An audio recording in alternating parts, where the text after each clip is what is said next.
प्रणाम दोस्तों, आज के वीडियो में आपका बहुत बहुत स्वागत है। आज का हमारा चर्चा का विषय रहेगा कि वृषभ राशि का 2024 कैसा जा सकता है। यदि दोस्तों पहली बार आप चैनल पे आए तो प्लीज सब्सक्राइब जरूर करें ताकि सभी वीडियो आपको मिलते रहें और हमारे ज्ञान की यात्रा इसी तरह चलती रहे। अंक शास्त्र के दृष्टिकोण से 2024 कैसा हो सकता है आपके लिए, उसके वीडियो हमने अपलोड कर दिए हैं, तो उनको भी जाकर के जरूर देखिए, उनको रिलेट करें अपनी लाइफ के साथ।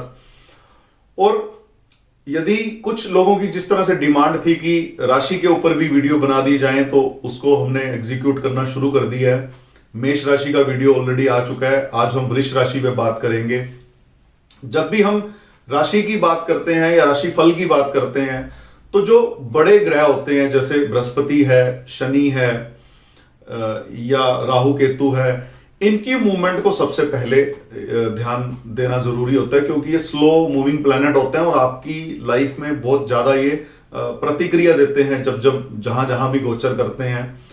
तो शनि देव की यदि मैं बात करूंगा तो आपके 10वें भाव में गोचर कर रहे हैं, राहु 11वें भाव में गोचर कर रहे हैं, बृहस्पति आपके 12वें भाव में गोचर कर रहे हैं, राहु 11वें भाव में गोचर कर रहे हैं और केतु 5वें भाव में गोचर कर रहे हैं। तो शनि जब 10वें भाव में गोचर करते हैं तो बेनिफिट देते हैं फाइनेंशियली बेनिफिट देते हैं। कर्म को थोड़ा स्लो जरूर कर देते हैं, लेकिन एट द एंड आपको अच्छी सफलता वो दे सकते हैं। लेकिन वहीं उनकी दृष्टि जो है चौथे भाव पे भी पड़ रही है, 12वें भाव पे भी पड़ रही है, तो मिला जुला असर आपको मिलेगा। स्थान परिवर्तन हो सकता है, माता की सेहत हो सकता है थोड़ा गड़बड़ हो जाए, लेकिन कर्म क्षेत्र आपका अच्छा रहेगा, बशर्ते आप कर्म यदि आप अच्छे करते हैं और शनि ग्रह की जो भी विशेषताएं हैं उनका यदि आप ध्यान रखते हैं। और राहु जब 11वें भाव में गोचर करते हैं तो कभी कभी आपके परिवार में पिता की या दादा की सेहत को जरूर खराब कर सकते हैं, लेकिन फाइनेंशियली अच्छा खासा आपको अपग्रेडेशन दे सकते हैं। और केतु जब 5वें भाव में गोचर करते हैं तो आपको थोड़ा सा कभी कभी दिमागी तौर पे कंफ्यूज कर सकते हैं, बुद्धि कभी कभी भ्रमित हो सकती है। कुछ चीजों का यदि आप ध्यान रखेंगे तो ये आपको अच्छा खासा फायदा भी दे सकते हैं। तो आज हम चर्चा करेंगे वृष राशि के ऊपर कि साल 2024 में क्या क्या घटनाएं आपको देखनी पड़ सकती हैं। जो आज का राशिफल है उसको हमने 4 पार्ट्स में डिवाइड किया है। 3-3 महीनों का राशिफल हम आपको बताएंगे, तो आप अपनी लाइफ के साथ उसको रिलेट करके आगे बढ़ते रहिए। पहले यदि मैं बात करूंगा कि जनवरी से मार्च की स्थिति आपके लिए कैसे रह सकती है। जनवरी में कार्य में आपको ग्रोथ मिलेगी, कार्य में प्रगति मिलेगी।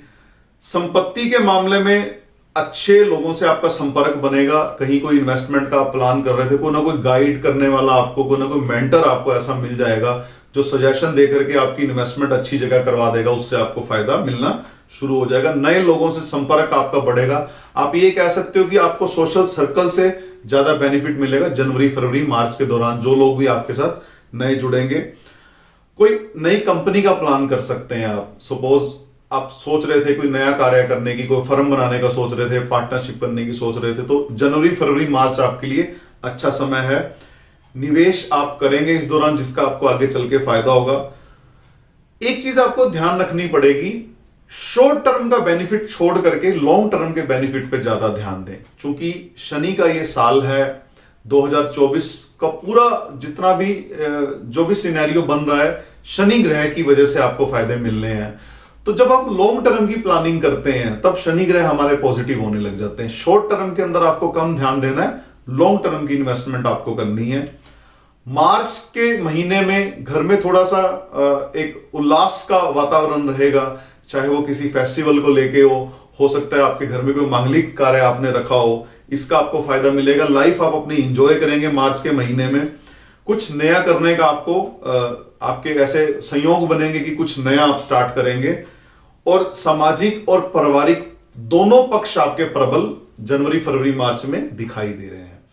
और यदि मैं इस दौरान स्वास्थ्य की बात करूंगा तो कफ प्रकृति की चीजें, ऐसी चीजें जो चेस्ट इंफेक्शन कर सकती हैं, नजला जुकाम कर सकती हैं, उनसे आप थोड़ा सा बच के रहें। आपका मतलब ऐसा सिस्टम बन रहा है कि बहुत जल्दी आपको इस तरह की बीमारियां पकड़ सकती हैं। डाइट को प्रॉपर प्लान करें। आर्थिक स्थिति के मामले में ये 3 महीने आपके लिए अच्छे रह सकते हैं। अच्छी प्लानिंग के साथ काम करें, कोई दिक्कत नहीं है। छोटे बड़े निवेश हर जगह आपके लिए अच्छे अवसर हैं। कुछ ना कुछ थोड़ा थोड़ा फायदा, छुटपुट फायदा बीच बीच में आपको मिलता रहेगा, जिससे आप थोड़ा सा पॉजिटिव रहेंगे। परिवार के मामले में यदि कोई विवाद चल रहा था, उसको शांति से सुलझाने का प्रयास करें। किसी अच्छे मीडिएटर को डाल करके कोई पुराना डिस्प्यूट चल रहा था, उसको निपटाने का प्रयास करें। या आपके परिवार में कोई डिस्प्यूट है तो वहां पे मीडिएशन जाकर के करें, वहां मीडिएटर बन करके यदि आपको डिसीजन लेंगे तो आपको अच्छा लगेगा और आपका परिवार आपको जुड़ता नजर आएगा।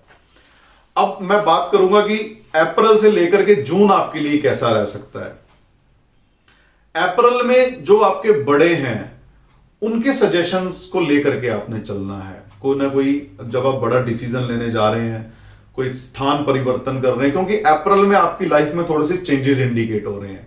तो जब चेंजेस, चाहे वो हमारी वजह से हो, चाहे वो सर्कमस्टांसिस ऐसे बने, तो जब भी आप अपनी लाइफ में कुछ बड़ा बदलना चाहेंगे अप्रैल से जून के बीच में, तो आपके घर के जो बुजुर्ग हैं या जिस भी क्षेत्र में आप बदलाव कर रहे हैं, तो उसके अंदर जो भी वरिष्ठ लोग हैं, जो भी आपको गाइड कर सकते हैं, उनकी एक बार राय जरूर लें।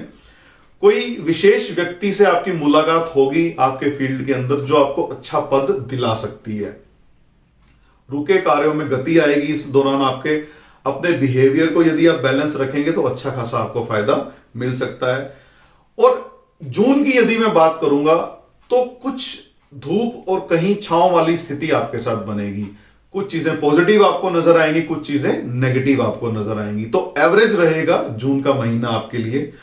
कुछ जगह पर या जहां आप काम कर रहे हैं या जहां भी आप डील करते हैं, तो हो सकता है कि वहां पे थोड़ा सा आपको अनस्टेबिलिटी रहे और उसकी वजह से थोड़ा बहुत आपको मेंटल स्ट्रेस बना रहे। तो वो धीरे धीरे सॉर्ट आउट हो जाएगा। लाइफ का हमारा पार्ट है, कभी अच्छा कभी बुरा समय, तो दोनों जगह हमें पेशेंस रखनी है। अच्छे के समय हमें ओवर रिएक्ट नहीं करना, और जब अगर समय अच्छा नहीं चल रहा तो हमें ज्यादा नेगेटिव भी नहीं होना। ओवरऑल आपके लिए ये 3 महीने, शुरू के 2 महीने अच्छे रहेंगे, अप्रैल और मई की यदि मैं बात करूंगा। जून में थोड़ा सा आपको फेस चैलेंजेस करने पड़ेंगे अपने स्टेबिलिटी को लेकर के। स्वास्थ्य की यदि मैं बात करूंगा, वृष राशि वालों को स्पेशल इस साल हिदायत मैं दूंगा कि अपने डायबिटीज का ध्यान रखें। यदि ऑलरेडी है तो एग्रेसिव हो सकती है, और यदि नहीं है तो डायबिटीज डिटेक्ट हो सकती है। तो थोड़ा सा अपने खान पान का जरूर ध्यान रखें। आर्थिक स्थिति की यदि मैं बात करूंगा, अच्छी स्थिति बनी रहेगी। एट द एंड पैसा आपके पास ठीक ठाक आता रहेगा। थोड़ा सा इमोशनल टच को छोड़ करके प्रैक्टिकल होना सीखना पड़ेगा। यदि आप पैसा कमाना चाहते हो, यदि आप फाइनेंशियल कोई अच्छी प्लानिंग करना चाहते हो, भावनाओं में नहीं बहना। भावनाओं में बह के ना तो पैसा किसी को देना है, ना ही किसी से डिमांड करना है, ना ही किसी के पीछे लग के इमोशनल होकर के इन्वेस्टमेंट करने की जरूरत है। अक्सर ऐसे लोगों को क्या होता है कि कोई फ्रेंड आगे नया बिजनेस शुरू किया, किसी दोस्त ने कह दिया यार तू पैसा लगा दे, मैं बड़े संकट में हूं, तुझे भी फायदा हो जाएगा। तो इमोशनली होकर के डिसीजन नहीं लेना। प्रैक्टिकली अप्रोच, यदि आपको लग रही है कि फायदा हो सकता है तो जरूर इन्वेस्टमेंट करिए, कोई दिक्कत नहीं है। फैमिली की जहां तक मैं बात करूंगा, कुछ रिस्पॉन्सिबिलिटी विशेष रहेंगी आपके ऊपर, और खुद को बैलेंस रख के आपने उनको पूरा जरूर करना है। अब मैं बात करूंगा कि जुलाई, अगस्त और सितंबर में आपके साथ क्या क्या चेंजेस आपकी लाइफ में आ सकते हैं। जुलाई में थोड़ा सा पॉजिटिव रहेंगे। जैसे जून में आपने थोड़ा स्ट्रेस देखने को आपको मिला था लाइफ के अंदर, जुलाई में आपको फायदा मिलेगा। कोई अच्छा घर में कोई शुभ कार्य हो सकता है, नई प्रॉपर्टी परचेज करने का आपको अपॉर्चुनिटी मिल सकती है। कुल मिला के जो जून में आपने फाइनेंशियल अनस्टेबिलिटी जो फेस की थी, वो इन 3 महीनों में आपकी धीरे धीरे आपको दूर होती नजर आएगी।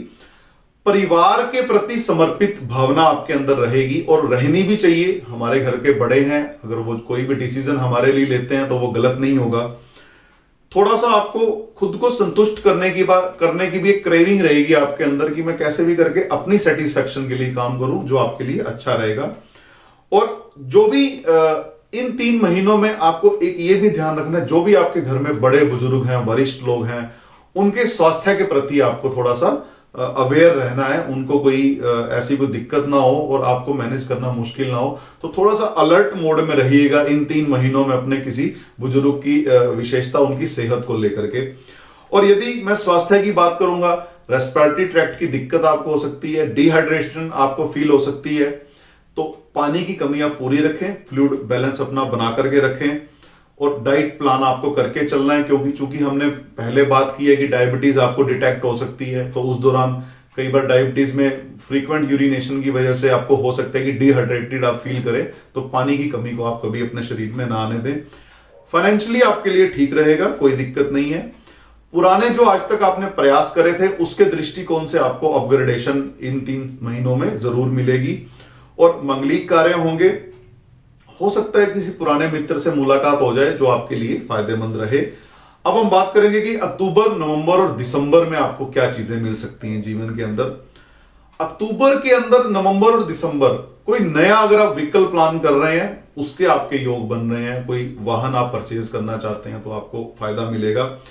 जर्नी आप कर सकते हैं, फॉरेन ट्रैवल यदि आप प्लान कर रहे हैं, कहीं भी आप घूमने का प्लान कर रहे हैं परिवार के साथ, तो इस दौरान आपके लिए समय अच्छा रहेगा। बिना किसी दिक्कत के आप प्लान कर सकते हो, कोई दिक्कत नहीं है। बैलेंस रहेंगे, मेंटल पीस आपको मिलेगी। कोई नया प्रोजेक्ट यदि आप प्लान कर रहे हैं वो उस पर भी आप कार्य करेंगे। उलझनों से बचने का प्रयास करें इस दौरान, क्योंकि जब आप नया काम करते हो, घूमने भी जाते हो, कुछ नया खरीदते हो, सम टाइम उलझ जाता है आदमी, तो चाहे वो फाइनेंशियली हो चाहे वो मेंटली हो।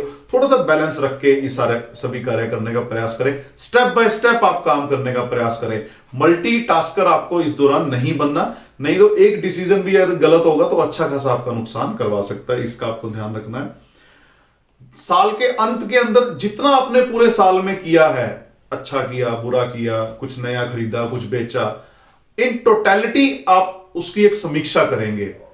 और जब समीक्षा करेंगे तो आने वाले साल के लिए नए प्रोजेक्ट को आप एग्जीक्यूट कराने का प्रयास करेंगे। यदि मैं साल के अंत की बात करूंगा, आर्थिक और सामाजिक संतुलन को बना करके रखेंगे आप इस दौरान, बैलेंस्ड आप फील करेंगे।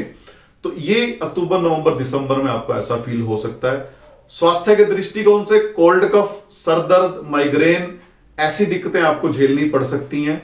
कहीं ना कहीं ओवर थिंकिंग को आपको रोकना पड़ेगा, वरना आपको ओवर थिंकिंग की वजह से फिर नींद, डिप्रेशन, ऐसी चीजें आपके साथ हावी ना हो आपके ऊपर, तो ओवर थिंकिंग से आपको बचना है। फाइनेंशियली ठीक रहेंगे, कोई सडन फाइनेंशियल गेन आपको कहीं से मिल सकता है।